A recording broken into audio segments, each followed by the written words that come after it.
I don't even know what to say right now. I feel really, really embarrassed after that that childish stunt that I pulled after we lost the game on Tuesday. But I mean, it is what it is. I still have to come here to face you guys. I still have to hold up to the fact that my heart was broken. My heart was really, really broken on that particular day. And I've only had my heart broken 3 times ever in my life. 3 times alone. My heart, I think the first time my heart was ever broken was when Lionel Messi left Barcelona in 2021. And the second time my heart was ever broken was when I lost a sibling. And the third time I had my heart broken again uh, was on Tuesday, May 6th, 2025, when I thought after 6 years my team was going to advance to the finals in the Champions League, and we were, we had the potential, we had everything it takes to win the Champions League, and I thought I had my hopes high, I had my hopes up, and it was just thwarted just like that. But at the end of the day, it is what it is. We all have to accept what happened, and we all have to move on. I couldn't address anything that day because, like I said, my emotions was all over the place. I needed to take a break, and the beautiful thing for me that on that particular day is to see how you guys turned up for me, your words of encouragement, the comments. It wasn't even just on YouTube. I had people on Instagram. I had people from TikTok. I had people from my work coming to me, even on WhatsApp. I had people coming to tell me that I shouldn't be sad because we played a very, very good game. And if you ask me, truthfully, truthfully, we played a really, really good game. We were just not fortunate enough to win that particular match.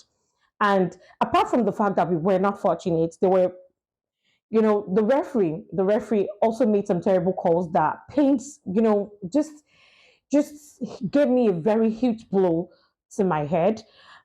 Because to start with, I mean, I have a lot of things to say about this particular match. I have a lot of players that I want to mention, particularly Araujo. But I think for Araujo, I would have to come back to make a very different video about that, because Araujo on his own is a case that needs to be, addressed. It's a talking point that we all need to address. It's a topic, or let me say a matter that we need to sit down and delve into. Now, first off, when I say that the referee made some terrible calls, the referee to me is the most inconsistent, the most, for that match especially, it was very, very inconsistent. Because now, let's start by talking about the tackle from Kubasi to Lautaro. Okay, yeah, we're all saying stuff about Lautaro being a very experienced player, a very experienced player, and the tackle from Kubarsi was very, very reckless.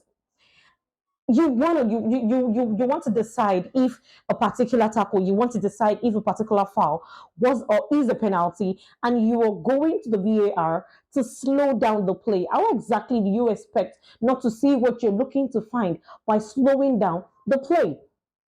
It's obvious that, I mean, we don't play football in slow motion, bro.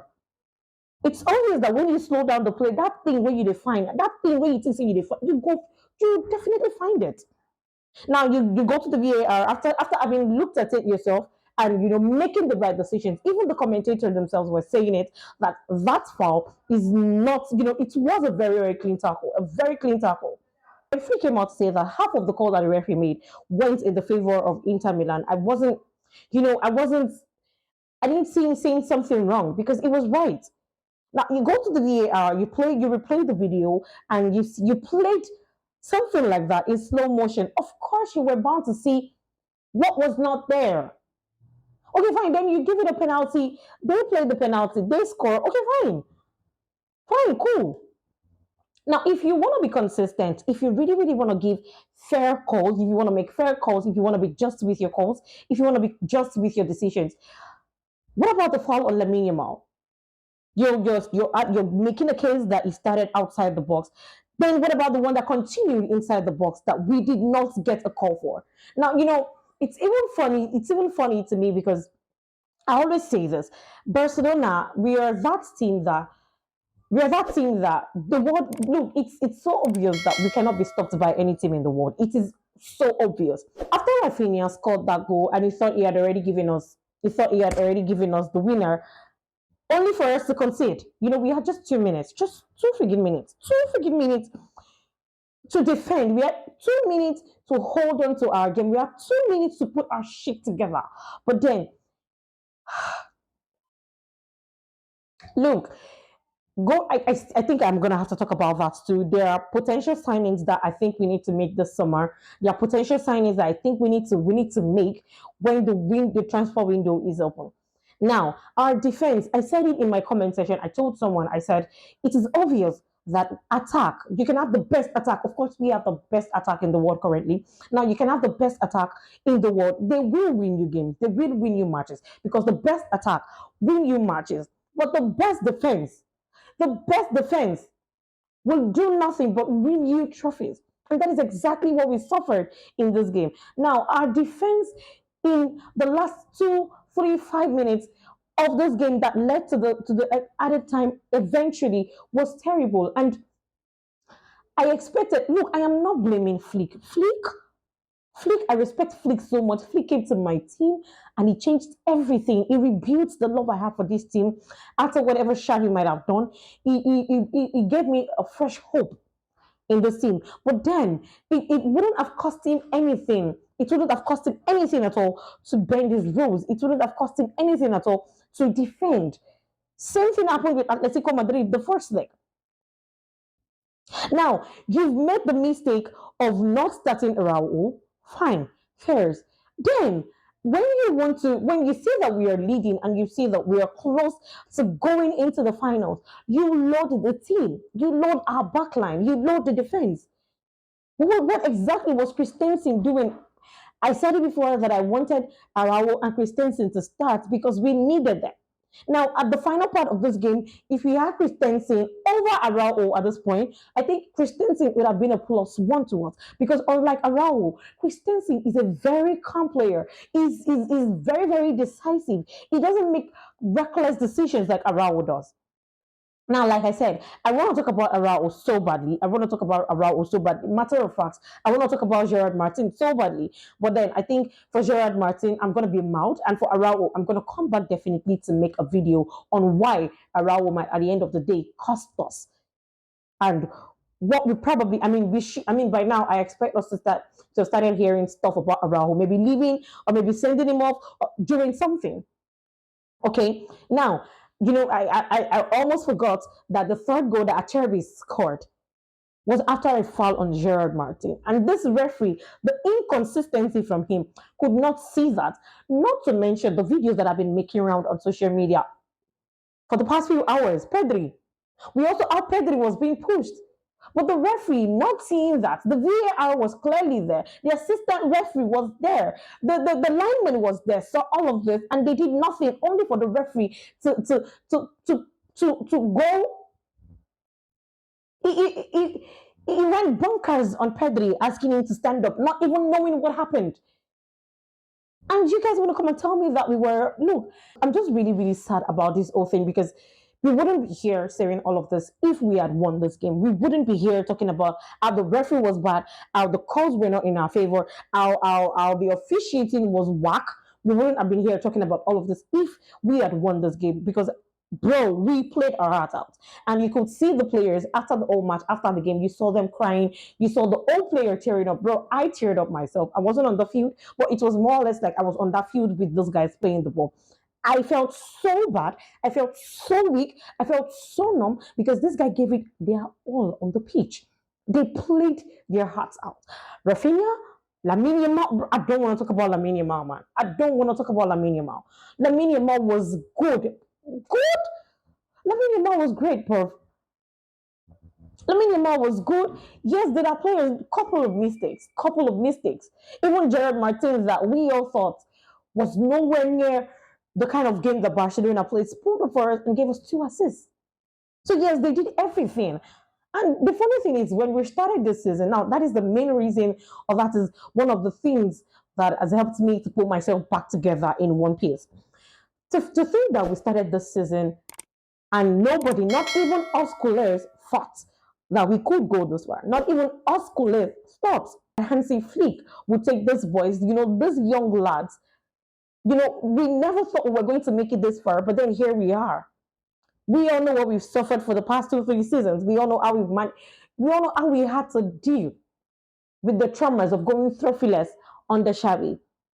But the story, a particular man called Hansi Flick came to our team and then he has changed the story. Did he win us trophies? Of course he did. Did he not deliver the Champions League into our ones? Yeah, he did not. But does that make him a bad manager? Nah, he's still the best manager in Europe currently. I'm going to say that.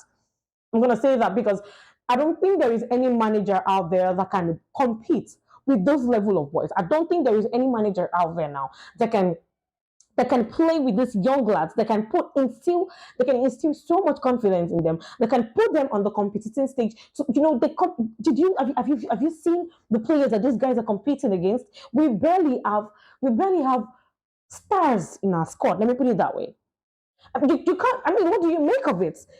You can't compare Barcelona's squad currently to Real Madrid squad. They have Mbappe, they have Vinicius Junior, they have Arnold.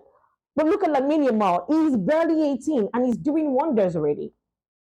Now, we all know that the semi-final that we watched, I mean, nobody can deny that ever since Barcelona has started this season, we have been giving people the reason to want to sit in front of their TV to watch football. We've given them the most interesting and enjoyable football to watch. Except I just ask myself, why exactly do people hate us so much? Why exactly do fans? Why exactly, especially the Premier League, fans? Why do they hate Barcelona so much? Well, Madrid fans too. We don't even have that much champions. We don't even have that much trophies. We haven't really won anything. We haven't even been at our peak of late. So why the hate? Why? We're just a team. We're just a team. We're just a fan base trying so hard to compete. We're just a fan base trying so hard to get back to being, to get back to peaking. We're just a team. We're just a fan base that wants to see our boys compete at the top level. We're just a fan base that wants to smile, that wants to be happy while watching our players play. So what exactly is the hate about? Now, I made a tweet, or let me say, I made a post on my TikTok, and I said that for every Premier League team, the battle has just begun, bro. Because the hate watch that I'm gonna do henceforth, bro. I am sorry, I just want to be that petty.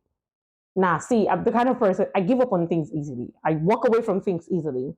But you don't hurt me to my heart.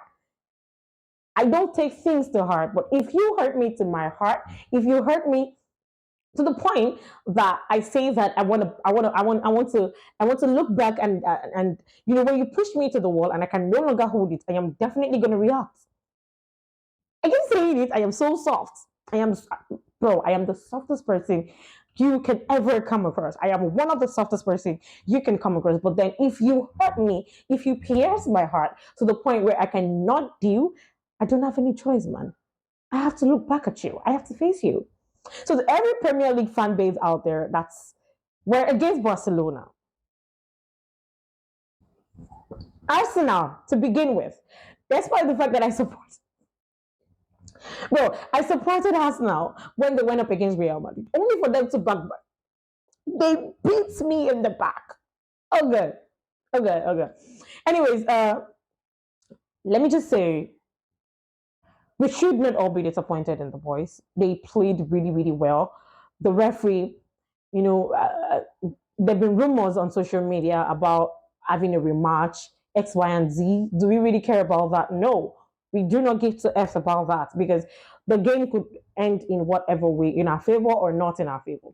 But then it should still be, at a point I said, can we play a third leg? But whether we have a rematch or not, I just want to remind you guys that we now have to go all out, and I promise you, all of this Real Madrid has to pay for it. That is one thing I want the boys to do for me. Real Madrid has to play; they have to pay for it in the El Clasico on Sunday, and I can't wait I can't wait to see what those boys are gonna do. I can't wait to see us take out that anger. I mean, Real Madrid fans, Madrid. Oh, Juwon, and I go cry blood though. And I go cry blood. And I go cry blood. And I'm saying this because, despite the fact that we lost, and Hansi Flick, having said that, he gave those boys a day off to cool out, to cool off, to put themselves together, to put their emotions together. They also pulled up to the training the next day.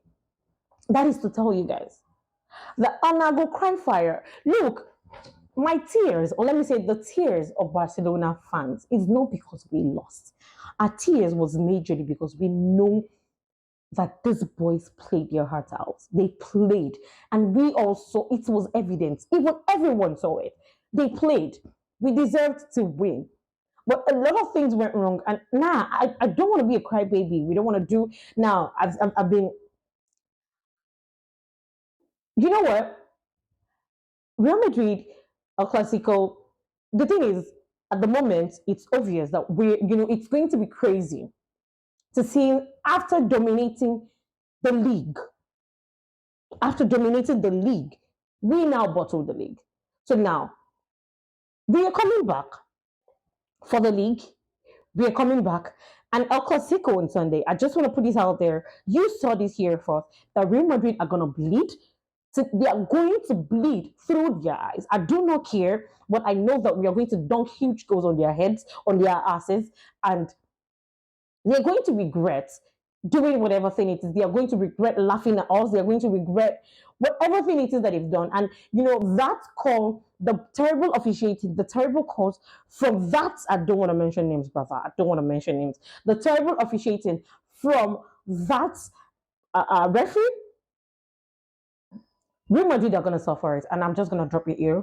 Real Madrid are definitely gonna suffer it. But yeah, I just want to put it out. I just want to put this out there by saying I'm proud of the boys. I am proud. I am proud of what Hansi Flick has done with my team and with my players. I am proud of how well those boys, they've shown us what it means. This is just the first season, blah blah. This is just the first season, and we have what already? We've won the hearts of many. We're currently the best team in Europe. Matter of fact, we are the most feared team in the world at the moment. So yes, I think that way we still have an edge, and it's not over yet.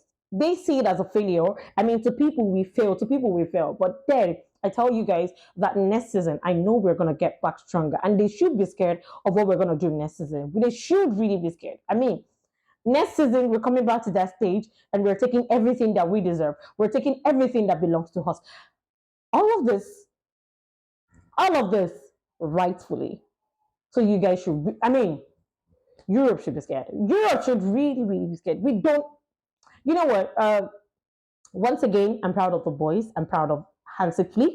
I'm proud of you, colleagues, not seeing anyone complaining, not seeing anyone playing blame games, not seeing anyone, pointing fingers, having to support our players the way we've all done, having to come together to believe that yes, we fought. It's just not our season in the Champions League. It is something that was impressive, or let me say, it is something that is impressive for me to see. But then, like I said, Araujo, I need to make a point about Araujo. I am definitely going to do that.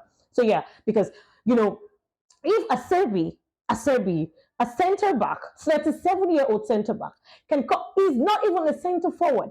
If he can come forward to do that, and you that we expect to be a world class, a top class, a top rated centre back yourself cannot even, like I said, I'm definitely going to come back to make a video on Araujo, but right now I just want to say I'm sorry we had to go through that. I'm sorry we had to go through all of that emotions that we went through. It pains me to see how heartbroken we all are. But I just want to say, chin up, guys. We've only just started, and it is not how far, it is how well. The Champions League, we are definitely still going all out for it. Maybe not this season. Not this season, definitely, but next season we are definitely going all out for the Champions League. So I love you guys. I love you guys so I cannot overemphasize this enough. I love you guys so much. I read your comments and my heart was at peace, knowing that I have a family in you guys, knowing that during the highs, I have you guys, knowing that during the lows, I equally still have you guys, and knowing that during the highs and lows, we have each other. We can always console each other, be there for each other. It is something so beautiful for me, and I really do not take it for granted. I love you guys so, so much. And yes, like I said, I'll definitely be back with a video talking about Araujo, and then maybe a preview video for our Clasico on Sunday. So until then, you already know, guys, my name remains Adijay Edit. And yes, I am no longer sad. Am I still sad? Yep. But at the level of sad that I was when we lost the match, no. I'm way better now. I am way better now. So yeah, please don't forget to like, share, and if you're new to my YouTube channel, please don't forget to subscribe to my YouTube channel. I said it before. I never get tired of saying it. I love you guys so, so much. And yes, as always, Visca Barça, Visca El Catalonia.